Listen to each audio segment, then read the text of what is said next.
Okay, അപ്പോൾ നമ്മൾ first മൊഡ്യൂളിൽ 2 യൂണിറ്റ് നോക്കി കഴിഞ്ഞു. യൂണിറ്റ് 3 ആണ് റിവിഷൻ ക്ലാസ്. അതിൽ 4 സ്കിൽസ് ഓഫ് കമ്മ്യൂണിക്കേഷനെ കുറിച്ചിട്ടാണ് പറയുന്നത്. എന്താണ് 4 സ്കിൽസ് ഓഫ് കമ്മ്യൂണിക്കേഷൻ എന്ന് പറഞ്ഞാൽ? LSRW ആണ് അല്ലേ? Listening, speaking, reading and writing. Okay, അപ്പോൾ ഇതിലെന്താണ് കമ്മ്യൂണിക്കേഷൻ എന്ന് പറഞ്ഞിട്ടുണ്ട്. നമുക്കറിയാവുന്ന ഇനിയാണ് കമ്മ്യൂണിക്കേഷൻ എന്ന് പറഞ്ഞാൽ എന്താ? നമ്മൾ ഒരു ഇൻഫർമേഷൻ മറ്റൊരാൾക്ക് നമ്മൾ പാസ് ചെയ്യുകയാണ് യൂസിങ് ലാംഗ്വേജ്. അതാണ് എന്ത് കമ്മ്യൂണിക്കേഷൻ എന്ന് പറയുന്നത്. അപ്പോൾ ലാംഗ്വേജിന് 4 സ്കിൽസ് ആണുള്ളത്. അതിൻ്റെ പിക്ചറാണ് ഇവിടെ കൊടുത്തിട്ടുള്ളത്. ഏതൊക്കെയാണ്? LSRW, listening, speaking, reading and writing. ഈ പിക്ചർ നിങ്ങൾക്ക് അറിഞ്ഞിരിക്കണം. ഇനി എന്താണ് ലിസണിങ് എന്നാണ് നോക്കുക. അപ്പോൾ അതിൽ ലിസണിങ് വളരെ ഇമ്പോർട്ടൻറ്റ്. എല്ലാവരും ഇതേപോലെയുള്ള ലിസൺ ചെയ്യുക എന്നൊക്കെ നമുക്കറിയാം. Difference between listening and hearing ഇവിടെ ഇമ്പോർട്ടൻ്റ് ആണ്. അത് അണ്ടർലൈൻ ചെയ്യണം. There is A distinction between listening and hearing. അതായത് ശ്രദ്ധിക്കുകയും കേൾക്കുകയും ചെയ്യുന്നത് രണ്ടും രണ്ടാണ്. ഹിയറിംഗ് എന്ന് പറഞ്ഞാൽ എന്താ? നമുക്ക് ആർക്കോ വേണ്ടി എന്തോ നമ്മൾ കേട്ടിരിക്കുന്നു, അതാണ്. ലിസണിങ് എന്ന് പറഞ്ഞാൽ നമുക്ക് വേണ്ടി തന്നെ ശ്രദ്ധിക്കുന്നതിനെയാണ് ലിസണിങ് എന്ന് പറയുക. ലിസണിങ്ങിനാണ് കൂടുതൽ കോൺസെൻട്രേഷനും കാര്യങ്ങളൊക്കെ വേണ്ടത്. ഹിയറിങ്ങിന് അതിൻ്റെ ആവശ്യമില്ല എന്ന് പറയുകയാണ്. അപ്പോൾ അത് മാർക്ക് ചെയ്യണം കേട്ടോ. ക്വസ്റ്റ്യൻ വരാം. Hearing is a casual activity that we are constantly engaged in. We hear all the sounds and noises around us. എല്ലാ ശബ്ദവും നമ്മൾ കേൾക്കും. പശുവിൻ്റെ കരച്ചിൽ, നെയ്ബേഴ്സിൻ്റെ ശബ്ദം, മീൻ വിൽക്കുന്നവരുടെ ശബ്ദം വരെ. പക്ഷേ അങ്ങനെയല്ല ലിസണിങ് എന്ന് പറഞ്ഞാൽ എന്താ? Activity which needs our conscious effort വേണം. നമുക്ക് ശ്രദ്ധിക്കാൻ നമ്മൾ കോൺഷ്യസ് ആയിട്ട് മെനക്കെട്ടിരിക്കണം അല്ലേ? And is essential if you are to efficiently communicate. അപ്പോൾ അത് നോക്കുക കേട്ടോ. വെരി ഇമ്പോർട്ടൻ്റ് ആണ് ആ സെക്ഷൻ. ദെൻ ഗുഡ് ലിസണിങ് ഹാബിറ്റ്സിനെ കുറിച്ച് പറയുന്നുണ്ട്. അത് essential part of primary skills of communication എന്ന് പറയുകയാണ്. ഗുഡ് കോൺവെർസേഷനും അത് ആവശ്യമാണെന്ന് പറയുകയാണ്. അവിടെ കുറച്ച് എക്സാമ്പിൾസും കാര്യങ്ങളൊക്കെ കൊടുത്തിട്ടുണ്ട്. അപ്പോൾ അതൊന്ന് ജസ്റ്റ് വായിച്ച് നോക്കിയാൽ മതി കേട്ടോ. നെക്സ്റ്റ് പേജിലേക്ക് കടക്കുമ്പോൾ ഇവിടെ പറയുന്നത് ഇവിടെ ലിസണിങ് കൊടുത്തിട്ടുണ്ട്. അപ്പോൾ ഒരു 2 സെക്ഷൻ വായിച്ചു നോക്കുക. ഇനി അടുത്തതിൻ്റെ താഴെ കണ്ടോ. Now let us see what the factors affect active listening. അത് ഇമ്പോർട്ടൻ്റ് ആണ്.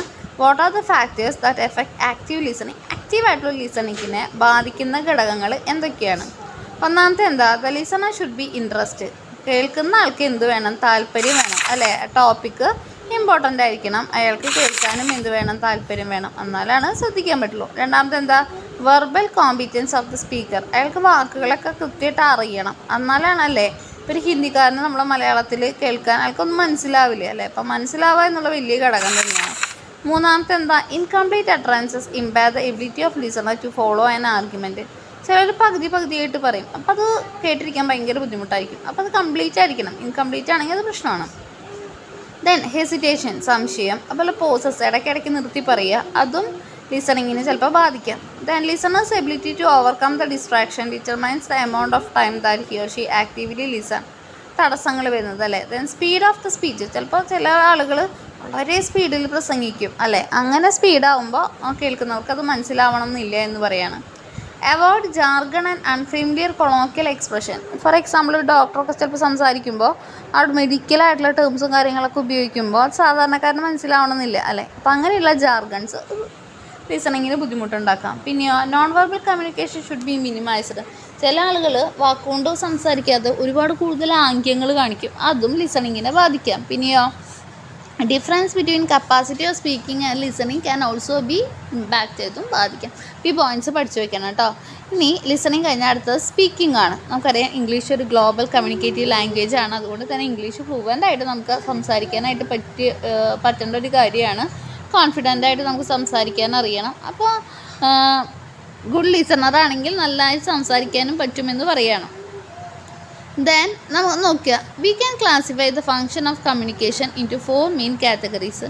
അവിടെ കമ്മ്യൂണിക്കേഷനെ 4 കാറ്റഗറിയായിട്ട് തിരിച്ചിരിക്കുകയാണ്. ഏതൊക്കെയാണ്? Informative, instructive, persuasive, integrative. ഇപ്പോൾ ഒന്നാമത് എന്താണ്? ഇൻഫോർമേറ്റീവ് എന്ന് പറഞ്ഞാൽ എന്തെങ്കിലും വിവരം അറിയിക്കാനുള്ള കമ്മ്യൂണിക്കേഷൻ. എന്തൊക്കെയായിരിക്കാം? ഇൻട്രൊഡ്യൂസിങ് വൺസെൽഫ്, സ്വയം പരിചയപ്പെടുത്താൻ. കൺവേയിങ് പേഴ്സണൽ ഇൻഫോർമേഷൻ, പേഴ്സണലായിട്ടുള്ള ഇൻഫോർമേഷനുകൾ അറിയിക്കാൻ. Reporting events and expressing command, ഇവൻറ്റുകളും കാര്യങ്ങളും റിപ്പോർട്ട് ചെയ്യാനും എക്സ്പ്രസ് ചെയ്യാനും. Opinion and information about places, സ്ഥലങ്ങളെക്കുറിച്ച് അഭിപ്രായങ്ങൾ പറഞ്ഞു കൊടുക്കാൻ. അതൊക്കെ. ഇൻസ്ട്രക്റ്റീവ് എന്ന് പറഞ്ഞാൽ നിർദ്ദേശങ്ങൾ കൊടുക്കാനാണ്. ഗിവിങ് ഇൻസ്ട്രക്ഷൻസ്, ഗിവിങ് ഡയറക്ഷൻസ് ആവാം, വിശദീകരണങ്ങളാവാം, കാര്യങ്ങൾ ഡിസ്ക്രൈബ് ചെയ്യലാവാം. Command and orders. അടുത്തത് എന്താ? പെർസ്വേസീവ്, പ്രേരിപ്പിക്കലാണ്. ഒരു സാധനം വാങ്ങാനോ വിൽക്കാനോ ഒക്കെ പ്രേരിപ്പിക്കുക. ഇതിൽ വരുന്നത് ഏതൊക്കെയാണ്? Advertising, selling goods and services, reasoning, suggestions, giving reason, convincing people. അടുത്ത ഇൻ്റഗ്രേറ്റീവ് ആണ്, ഒരു ഇൻ്റഗ്രേഷനുമായി ബന്ധപ്പെട്ട്. അതിൽ ഏതൊക്കെ വരും? Make a request, greeting people, giving advice, making enquiries, expressing sympathy, complimenting, appreciating, encouraging. Okay, അപ്പോൾ സ്പീക്കിംഗ് സ്കില്ലും വളരെ ഇമ്പോർട്ടൻ്റ് ആണ്. എന്തുപോലെ തന്നെ ലിസണിങ് സ്കില്ലിൽ പോലെ തന്നെ എന്ന് പറയാണ്. അതിലൊരു സെൻറ്റൻസ് അണ്ടർലൈൻ ചെയ്യണം. The ability to speak fluently and confidently, അതൊരു ബേസിക് ക്വാളിറ്റിയാണ് acquire for effective communication. Okay, സ്പീക്കിങ്ങിന് രണ്ടായിട്ട് തരംതിരിക്കുക എന്ന് പറയാറുണ്ട്. ഫോർമൽ കമ്മ്യൂണിക്കേഷനും ഫോർമൽ സ്പീക്കിങ്ങും ഇൻഫോർമൽ സ്പീക്കിങ്ങും. നമുക്കറിയാം ഫ്രണ്ട്സ് തമ്മിലുള്ളത് ഇൻഫോർമൽ സ്പീക്കിങ്ങും, ഇപ്പോൾ ടീച്ചേഴ്സ് പ്രിൻസിപ്പാൾ തമ്മിലൊക്കെ എന്താണ്? ഫോർമൽ സ്പീക്കിംഗ് ആണ്. അതിന് ഫോർമലായിട്ടുള്ള സെറ്റിങ്ങും ലാംഗ്വേജും കാര്യങ്ങളൊക്കെ ഉണ്ടായിരിക്കും. അപ്പോൾ ഇവിടെ കൊടുത്തിട്ടുണ്ടെന്ന് പറയാണ്. ദെൻ അടുത്തത് steps to develop for effective speaking skill. നല്ല രീതിയിൽ എഫക്റ്റീവായിട്ടുള്ള ഇപ്പോൾ സംസാരിക്കാനും സ്പീക്കിങ്ങും അറിയണമെങ്കിൽ എന്തൊക്കെ സ്റ്റെപ്പുകളാണ് നമുക്ക് നോക്കാം. ഒന്നാമത്തത് എന്താ? Understand the purpose and need to communicate. നമ്മൾ കമ്മ്യൂണിക്കേറ്റ് ചെയ്യുന്നതിൻ്റെ ഉദ്ദേശം നമുക്ക് മനസ്സിലാക്കണം, അതുപോലെ തന്നെ ആവശ്യകതയും മനസ്സിലാവണം. രണ്ടാമത്തെ പോയിൻ്റ് എന്താ? ബിഗിൻ വെൽ, നല്ല രീതിയിൽ തുടങ്ങുക. Well begun is half done, നല്ല രീതിയിൽ തുടങ്ങിയാൽ പകുതി അവസാനിച്ച പോലെയാണ്. മൂന്നാമതോ? Switch between formal and informal as suited on the occasion. Formal രീതി മാത്രമല്ലാതെ ഫോർമലും ഇൻഫോർമലും മിക്സഡ് ആയിട്ടുള്ള രീതി കൊണ്ടുപോകാം. ഈ സ്പോണ്ടേനിയസ്, ഒരുപാട് ലാഗ് വരുത്താൻ പാടില്ല, ആവുന്നതും സ്പീഡായിട്ട് കൊടുക്കാം. ലിസൺ ആൻഡ് റെസ്പോണ്ട് ടു ഫീഡ്ബാക്കുകൾക്ക് ലിസൺ ചെയ്യുകയും റെസ്പോണ്ട് ചെയ്യുകയും ചെയ്യാം. എൻഡ് കോൺവെർസേഷൻ നീറ്റ്ലി, ഏത് കോൺവെർസേഷൻ ആണെങ്കിലും നീറ്റായിട്ട് എൻഡ് ചെയ്യുക, ആൻഡ് വിത്ത് ഗ്രേസ്. സോ ഈ ഒരു സ്റ്റെപ്പ് സ്പീക്കിംഗ് സ്കില്ലിൻ്റെ സ്റ്റെപ്സ് അല്ലെങ്കിൽ എഫക്റ്റീവ് സ്പീക്കിംഗ് സ്കില്ല് ഡെവലപ്പ് ചെയ്യാനുള്ള സ്റ്റെപ്പ് ഇമ്പോർട്ടൻ്റ് ആണ് കേട്ടോ. അടുത്തത് നമുക്കിവിടെ രണ്ട് കോൺവെർസേഷൻ കാണാൻ പറ്റുന്നുണ്ട്. കോൺവെർസേഷൻ ബിറ്റ്വീൻ ടു ഫ്രണ്ട്സ് എന്ന് പറയുമ്പോൾ എന്ത് കോൺവെർസേഷനായിരിക്കും? ഇൻഫോർമൽ സ്പീക്കിംഗ് ആയിരിക്കും അല്ലേ. ഓഫീസ് കോൺവെർസേഷൻ എന്ന് പറഞ്ഞത് എന്തായിരിക്കും? ഫോർമൽ ആയിരിക്കും. അപ്പോൾ അത് രണ്ടും വായിച്ച് നോക്കുക കേട്ടോ.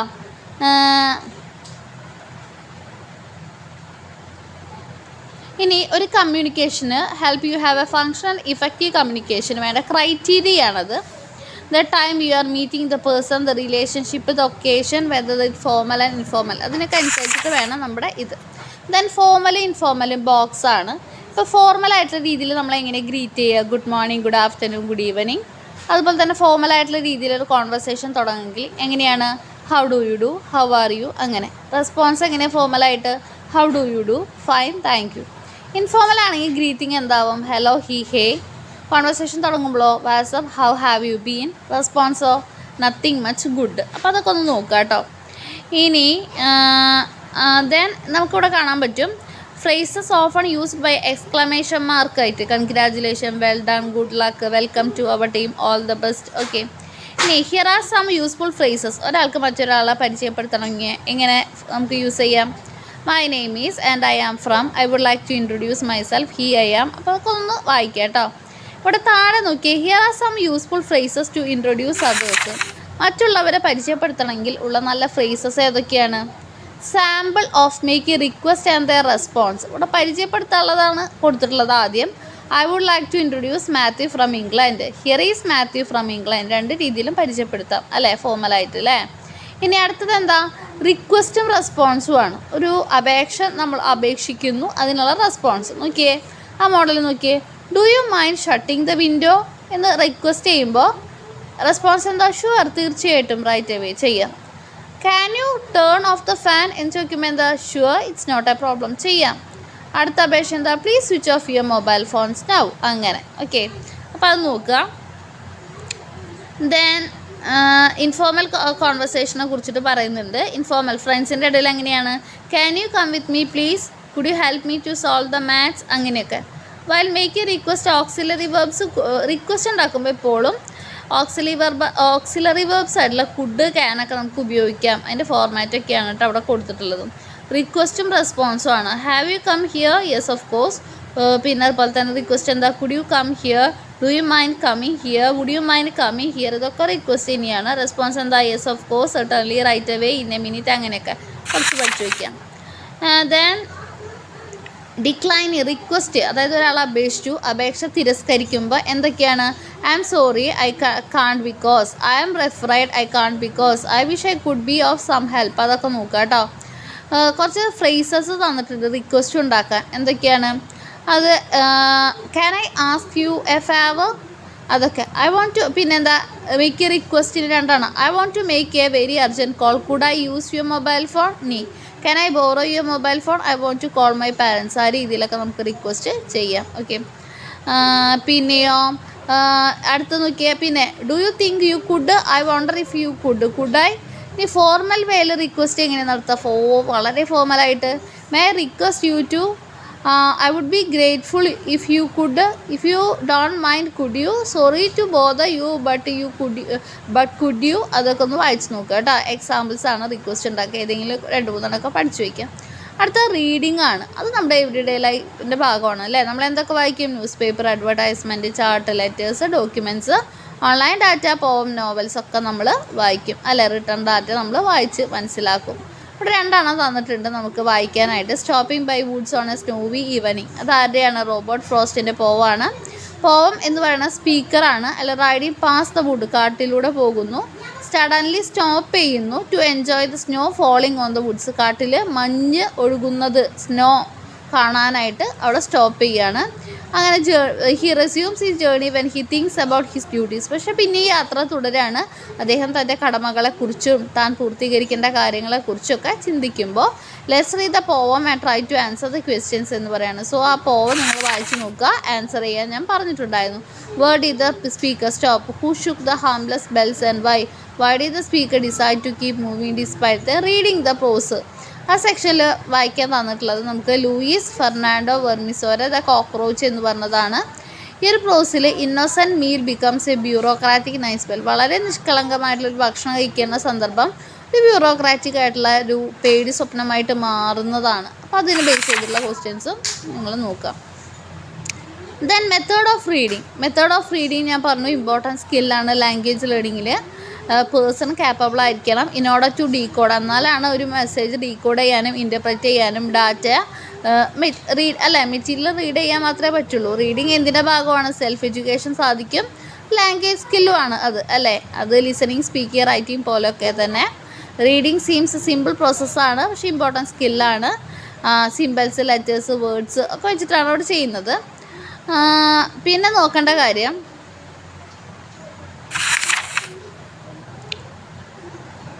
അതൊക്കെ ഒന്ന് ജസ്റ്റ് വായിച്ചു പോവാം.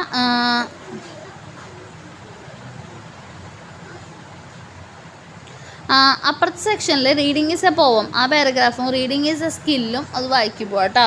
Reading depends on the following factors, very important. റീഡിങ്ങിൽ വരുന്ന ഫാക്ടേഴ്സ് ഏതൊക്കെയാണ്? ഫാക്ടേഴ്സ് ഫോർ എഫക്റ്റീവ് റീഡിങ് എന്താണ്? ആൽഫബറ്റിക്സ് അറിഞ്ഞിരിക്കണം, പിന്നെ വൊക്കാബുലറി വേർഡ്സ് അറിഞ്ഞിരിക്കണം, ഫ്ലൂവൻസി ഉണ്ടായിരിക്കണം നല്ലോണം, കോംപ്രിഹെൻഷൻ എന്ന് പറഞ്ഞാൽ എന്താ അർത്ഥം മനസ്സിലാക്കാനുള്ള കഴിവ് നമുക്ക് ഉണ്ടായിരിക്കണം. As they needs to provide information, ആ ഒരു ഭാഗം നോക്കുക. ഇനി the following are some factors to overcome your reading problems. ഇനി sometimes you read a page or data to get information. Reading 2 type reading ഈ ഭാഗത്ത് പറയുന്നുണ്ട്. സ്കാനിങ്ങും പറയുന്നുണ്ട്, സ്കിമ്മിങ്ങും പറയുന്നുണ്ട്. 2 പോയിൻ്റായിട്ട് സ്കാനിങ്ങും സ്കിമ്മിങ്ങും പഠിച്ചിരിക്കണം കേട്ടോ. എന്താ സ്കാനിങ് എന്ന് പറഞ്ഞാൽ? Sometime to read a page or data to get a particular information which is called scanning. കാര്യത്തെക്കുറിച്ച് മാത്രം ഇൻഫോർമേഷൻ അറിയണമെങ്കിൽ സ്കാനിങ് ആണ്. Skimming involves a quick running. Skimming എന്താ? പെട്ടെന്ന് ഓടിപ്പോകും നമ്മൾ അല്ലേ, അതിൻ്റെ എസെൻസ് കിട്ടാനായിട്ട്. അപ്പോൾ ഇത് 2 ശ്രദ്ധിക്കണം. ഇനി റീഡിങ് പ്രോബ്ലംസ് വരുമ്പോൾ അതിനെ ഓവർകം ചെയ്യാൻ എന്തൊക്കെയാണ് ചെയ്യേണ്ടതെന്ന്, എന്തൊക്കെ ഫാക്ടേഴ്സാണ്, എന്തൊക്കെ കാര്യങ്ങളാണ്? ഒന്നാമത്തെ റീഡിങ് പ്രാക്ടീസ് ചെയ്യുക. റെക്കഗ്നൈസ്, അറിയാത്ത വാക്കുകൾ കണ്ടുപിടിക്കുക, എന്നിട്ട് അതിൻ്റെ അർത്ഥം, കോണ്ടെക്സ്റ്റൽ മീനിങ്, ലിറ്ററൽ മീനിങ് കണ്ടെത്തുക. അൺഫെമിലിയർ വേർഡ്സ് കണ്ടെത്താൻ ചിലപ്പോൾ ടീച്ചറുടെ സഹായമോ ഡിക്ഷണറി സഹായമോ. ദെൻ ലിംഗ്വിസ്റ്റിക് ആയിട്ടുള്ള, അതായത് ഭാഷാപരമായ കോമ്പിറ്റൻസ് നേടിയെടുക്കാം. റൈറ്റിംഗ് എന്ന് പറഞ്ഞാൽ എന്താ? റൈറ്റിങ്ങിൻ്റെ ഒരു കോഡ് തന്നിട്ടുണ്ട്. Writing make a full man, confidence a study man, writing an exact man. അങ്ങനെ പറഞ്ഞത് ആരാ? ഫ്രാൻസിസ് ബേക്കൺ, എസ്സേയിസ്റ്റ് ആണ്. പക്ഷേ ഇവിടെ writing and documenting is a record for our. മറ്റുള്ള പോലെയല്ല, റൈറ്റിംഗ് റെക്കോർഡ് ചെയ്യപ്പെടും, ഡോക്യുമെൻ്റ് ചെയ്യപ്പെടും. പാസ്റ്റൊക്കെ നമുക്ക് റെക്കോർഡ് ചെയ്യാം, പിന്നെ എപ്പോൾ വേണമെങ്കിൽ നമുക്ക് പ്രസൻറ്റ് ചെയ്യാം ഒന്നാണ് അത്. പിന്നെ 2 പാരഗ്രാഫുകളൊക്കെ ഒന്ന് വായിച്ച് നോക്കുക. Then steps involve in writing process important ആണ്. എന്തൊക്കെ സ്റ്റെപ്പാണ്? റൈറ്റിങ്ങിന് മുൻപുണ്ട്. ദെൻ ഫസ്റ്റ് റഫ് കോപ്പിയാണ് എന്ത് ഡ്രാഫ്റ്റിങ്. ദെൻ അതിനെ വീണ്ടും റിവൈസ് ചെയ്യുന്നു. എഡിറ്റ് ചെയ്യാന്ന് പറഞ്ഞാൽ എന്താ തെറ്റുണ്ടെങ്കിൽ തിരുത്തുന്നു. അതിന് ശേഷം അത് പബ്ലിഷ് ചെയ്യുന്നു, അതായത് പ്രസിദ്ധീകരിക്കുന്നു. എക്സ്പാൻഡ് ചെയ്യാണ് സ്റ്റെപ്പിന്. പ്രീ റൈറ്റിങ്ങിൽ എന്തൊക്കെയാണ് നടക്കുന്നത്? ഓർഗനൈസ് ചെയ്യുക, ടോപ്പിക് ഓർഗനൈസ് ചെയ്യുന്നു. ബ്രെയിൻ സ്റ്റോർ ആശയങ്ങൾ ബ്രെയിൻ സ്റ്റോർ ചെയ്യുന്നു. ഡാറ്റ കളക്ട് ചെയ്യുന്നു. ഡ്രാഫ്റ്റിങ്ങിലോ റഫ് കോപ്പി ഉണ്ടാക്കുന്നു. പ്ലാൻസ് ഐഡിയാസിനെ അറേഞ്ച് ചെയ്യുന്നു. ഫീഡ്ബാക്ക്. റിവൈസിങ് വീണ്ടും റൈറ്റിങ്ങിനെ ഇമ്പ്രൂവ് ചെയ്യുന്നു. വൊക്കാബുലറി നോക്കുന്നു. സ്പെൽ ചെക്ക് നോക്കുന്നു. എഡിറ്റിംഗ് പ്രൂഫ് റീഡ് ചെയ്യുന്നു. ഒരിക്കൽ റിട്ടേൺ ഡോക്യുമെൻ്റ് ഒറിജിനൽ അല്ലേ എന്ന് ഉറപ്പ് വരുത്തുന്നു. പബ്ലിഷ് ചെയ്യുന്ന ഫൈനൽ കോപ്പി പബ്ലിഷ് ചെയ്യുന്നു. റൈറ്റിംഗ് സെൻറ്റൻസസ് 4 ടൈപ്പ് സെൻറ്റൻസുകളെ കുറിച്ചുകൂടെ പറയുന്നുണ്ട്. ഡിക്ലറേറ്റീവ് ഓർ അസർട്ടീവ് സെൻറ്റൻസസ്, അതിന് എഫർമേറ്റീവ് സെൻറ്റൻസ് എന്ന് പറയും. സ്റ്റേറ്റ്മെൻറ്റ് ടൈപ്പാണ്, ഒരു ഇൻഫോർമേഷനെ കൺവേ ചെയ്യാനാണത്. ഇൻട്രോഗേറ്റീവ് എന്ന് പറഞ്ഞാൽ എന്താ? അത് ക്വസ്റ്റ്യൻസ് ഇൻഫോർമേഷനാണ്, ക്വസ്റ്റ്യൻ മാർക്ക് ഉണ്ടാവും. ഇമ്പാരറ്റീവ് എന്ന് പറഞ്ഞാൽ എന്താ? ഓർഡർ, ഇൻസ്ട്രക്ട്, റിക്വസ്റ്റ്, അഡ്വൈസ് ഒക്കെ എന്നത് ഓൾറെഡി ഞാൻ പറഞ്ഞതാണ്. Then exclamatory sentence. How to write a paragraph ഒന്ന് വായിക്കുക. ദെൻ പാർട്സ് ഓഫ് പാരഗ്രാഫ് കൂടെ കൊടുത്തിട്ടുണ്ട്. ഏതൊക്കെ പാർട്സ് ആണ്? 1, 2, 3 സെക്ഷൻ ആയിട്ടുണ്ട്. Topic sentence, supporting sentence, concluding sentence. Topic sentence എന്ന് പറഞ്ഞാൽ എന്തായിരിക്കും? ആ പാരഗ്രാഫിൻ്റെ ഫസ്റ്റ് സെൻറ്റൻസ് ആയിരിക്കും. അതിൽ മെയിൻ ഐഡിയ പറഞ്ഞു തരും. പാരഗ്രാഫ് എന്തിനെ കുറിച്ചാണെന്നും പറഞ്ഞു തരും. സപ്പോർട്ടിങ് സെൻറ്റൻസ് എന്ന് പറഞ്ഞാൽ എന്താ? ടോപ്പിക് സെൻറ്റൻസിലുള്ള ആശയത്തെ പിന്നെ വിപുലീകരിക്കാൻ വേണ്ടിയിട്ടാണ്. ആ ടോപ്പിക്കിലൂടെ കൂടുതൽ വിവരങ്ങൾ നൽകും, പാരഗ്രാഫ് വിപുലീകരിക്കും. മോർ ഡാറ്റ നൽകും, എക്സാമ്പിളിലൂടെയും ചാർട്ടിലൂടെയും ഡയഗ്രാംസിലൂടെയും. അടുത്തത് കൺക്ലൂഡിങ് സെൻറ്റൻസ് ആണ്, ലാസ്റ്റ് സെൻറ്റൻസ് ആണ്. വീണ്ടും ടോപ്പിക്കിനെ അതൊന്നും കൂടി എടുത്ത് പറയും. മെയിൻ പോയിൻറ്റിനെ വീണ്ടും അത് സമ്മറൈസ് ചെയ്ത് പറയും. അടുത്തത് കൾച്ചറൽ അവയർനെസ്. ഒരു കൾച്ചറിനെ കുറിച്ചുള്ള ബോധത്തെയാണ് നമ്മൾ കൾച്ചറൽ അവയർനെസ് എന്ന് പറയുക. അതുപോലെ തന്നെ ഒരു സംസ്കാരം സ്വീകരിക്കുന്ന, അവർ അംഗീകരിക്കുന്ന കാര്യങ്ങളെ നമുക്ക് എന്തെന്ന് പറയാം? കൾച്ചറൽ അവയർനെസ് എന്ന് പറയാം. 5th സ്കില്ലിസും അപ്പോൾ listening, speaking, reading and writing ലാംഗ്വേജിൻ്റെ 4 സ്കില്ലാണെങ്കിൽ 5ാമത്തെ സ്കില്ലായിട്ട് നമുക്ക് എന്തിനു പറയാം? കൾച്ചറൽ അവയർനെസ് എന്ന് പറയാം. Culture is an integral part of language instruction ആണ് അല്ലേ. To teach about the culture is different from learning vocabulary and grammar. Culture ഫ്ലൂയിഡാണ്, ഡിഫൈൻ വേറസ് വൊക്കാബുലറി കോൺക്രീറ്റ് ആണ് അല്ലേ. ദെൻ കൾച്ചറൽ അവയർനെസ് 5th സ്കില്ലാണെന്ന് പറഞ്ഞു. ആ 3 പോയിന്റുകളുണ്ട്, നോക്കുക. അടുത്തതാണ് ബൈലിംഗ്വലിസം. എന്താണ് ബൈലിംഗ്വലിസം എന്ന് പറഞ്ഞു കഴിഞ്ഞാൽ? 2ാമത്തെ പാരഗ്രാഫ് നോക്കുക. Bilingualism means our ability to speak 2 languages. 2 ഭാഷകൾ സംസാരിക്കാൻ നമുക്ക് ഒരുമിച്ച് പറ്റുമെങ്കിൽ അതിനെ ബൈലിംഗ്വലിസം എന്ന് പറയാണ്. കുട്ടികൾ ചിലപ്പോൾ പല റീജിയനിലും 2 ഭാഷ അവർക്ക് കിട്ടും അല്ലേ. ആദ്യം മലയാളം പഠിക്കും നമ്മൾ, പിന്നെ ഇംഗ്ലീഷ് പഠിക്കും മലയാളിയാണെങ്കിൽ അല്ലേ. ഇനി എബിലിറ്റി ടു സ്പീക്ക് 2 അതിൽ അധികമോ കൂടുതൽ ഭാഷകൾ സംസാരിക്കാൻ പറ്റുമെങ്കിൽ അതിനെ മൾട്ടി ലിംഗ്വലിസം എന്ന് പറയാം അല്ലേ. ബൈലിംഗ്വൽ അല്ല മൾട്ടി ലിംഗ്വൽ സൊസൈറ്റിയിൽ ട്രാൻസ്ലേഷന് വളരെ പങ്കുണ്ട്. ട്രാൻസ്ലേഷൻ എന്ന് പറഞ്ഞാൽ എന്താ? അണ്ടർലൈൻ ചെയ്യുക. Note changing languages from one to another. ഒരു ഭാഷേനെ മറ്റൊന്നായിട്ട് ചേഞ്ച് ചെയ്യുക, മാറ്റമല്ല, പക്ഷെ അതിലും കൂടുതലാണ് അല്ലേ. അത് സത്യം പറഞ്ഞാൽ ഒരു ബ്രിഡ്ജ് ഉണ്ടാക്കി കൊടുക്കുകയാണ് 2 ഭാഷകൾ തമ്മിൽ. ആ ഒരു ഡിഫറെൻ്റ് ആയിട്ടുള്ള കൾച്ചർ നമുക്ക് അനുഭവിക്കാനുള്ള ഒരു അവസരം ഉണ്ടാക്കുകയാണ്. എന്തിലൂടെ? ശരിക്കും പറഞ്ഞു കഴിഞ്ഞാൽ ട്രാൻസ്ലേഷനിലൂടെ എന്ന് നമുക്ക് മനസ്സിലാക്കാം. ഓക്കെ, അപ്പോൾ അത്ര കാര്യങ്ങളാണ് അതിൽ വരുന്നത്. സ്കിൽഫുൾ ട്രാൻസ്ലേറ്റേഴ്സിനെ കുറിച്ചിട്ടൊക്കെ കൂടെ പറഞ്ഞിട്ടുണ്ട്, ശ്രദ്ധിക്കുക. ദെൻ റീക്യാപ്പിൽ 4 ബേസിക് സ്കില്ലിനെ പറയുന്നുണ്ട്. ഏതൊക്കെ? Listening, speaking, reading and writing. Listening എന്ന് പറഞ്ഞാൽ എന്താ? 2 ടൈപ്പ് ഉണ്ട്, ആക്റ്റീവ് ലിസണിങ്ങും പാസീവ് ലിസണിങ്. ആക്റ്റീവ് എന്ന് പറഞ്ഞാൽ എന്താ? ഫീഡ്ബാക്കൊക്കെ കൊടുത്ത് റെസ്പോണ്ട് ചെയ്യുന്നത് ആക്റ്റീവും, അല്ലാത്തത് പാസീവുമാണ്. സ്പീക്കിംഗ് 2 ടൈപ്പ് എന്ന് പറഞ്ഞാൽ ഫോമലും ഇൻഫോമലും. എക്സാമ്പിൾ വെച്ച് നോക്കിയാൽ മതി. ഫോമൽ എന്ന് പറയുമ്പോൾ പ്രിൻസിപ്പാളും teachers, formal setting, do's don'ts ഉണ്ടാവും, ഇന്നത് മാത്രമേ പറയാൻ പാടുള്ള വേർഡ്സും കാര്യങ്ങളൊക്കെ ഉണ്ടാവും. ഫോമൽ അങ്ങനെയല്ല, ഫ്രണ്ട്സ് തമ്മിൻ്റെ ഇടയിലുള്ളതാണ്. റീഡിങ്ങിൽ തന്നെ സ്കിമ്മിങ്ങും സ്കാനിങ്ങും ഉണ്ട്. ജനറൽ ആയിട്ടുള്ളൊരു എസൻസ് കിട്ടാൻ നമ്മൾ വേഗം വച്ചു പോകുന്നതാണ് സ്കിമ്മിങ്. ഒരു സ്പെഷ്യൽ ഭാഗത്തെ മാത്രം കിട്ടാനായിട്ട് ആ ഭാഗം മാത്രം ചെകഞ്ഞെടുത്ത് വായിക്കുന്നതാണ് സ്കാനിങ് എന്ന് പറയുന്നത്. ഡിഫറെൻറ്റ് സ്റ്റേജസ് ഓഫ് റൈറ്റിംഗ് തന്നിട്ടുണ്ട്. റൈറ്റിങ്ങിന് മുമ്പ് ഡ്രാഫ്റ്റിംഗ് എന്ന് പറഞ്ഞാൽ rough copy, revising, editing and publishing ആണ്. കൾച്ചറൽ അവയർനെസ്സിനെ കുറിച്ച് നോക്കുക. മൾട്ടിലിംഗ്വലിസം എന്താ? 2 ലാംഗ്വേജസ് ആണ്. ബൈലിംഗ്വലിസം 2 ലാംഗ്വേജസ് ആണ്. മൾട്ടിലിംഗ്വലിസം 2 ലാംഗ്വേജസിൽ കൂടുതലാണ്. ഇതാണ് ഒബ്ജക്റ്റീവ് ക്വസ്റ്റ്യൻസ്. മറ്റ് ക്വസ്റ്റ്യൻസിൻ്റെ ആൻസർ ഞാൻ സെൻഡ് ചെയ്യാം. Okay, thank you.